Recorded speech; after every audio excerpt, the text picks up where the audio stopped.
Привет, друзья!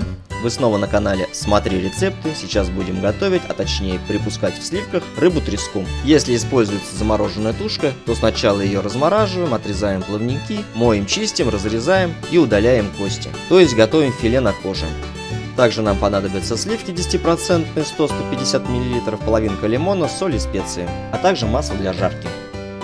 Итак, разогреваем сковороду и добавляем растительное масло. Выкладываем рыбу на сковороду мясом вниз, посыпаем солью, перцем и приправами. При этом важно с приправами не переборщить. Зачастую соли и немного перца более чем достаточно. Накрываем крышкой и жарим 3 минуты на среднем огне, чтобы только слегка подрумянить и чтобы не успела образоваться корочка. Затем рыбу переворачиваем и посыпаем специями.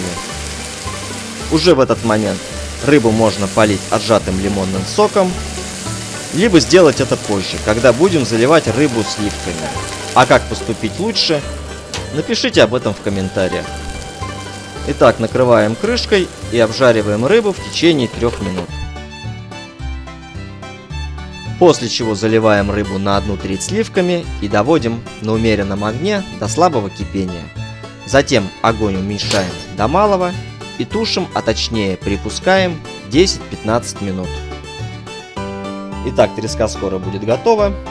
Следует лишь отметить, что так можно готовить практически любую рыбу с минимальным содержанием костей.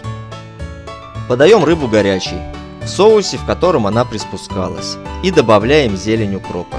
В качестве гарнира вне конкуренции картофель, жареный либо отварной, в идеале отварной поджаренный. Также хорошо подходит рассыпчатый рис, уместные гарниры из макаронных изделий.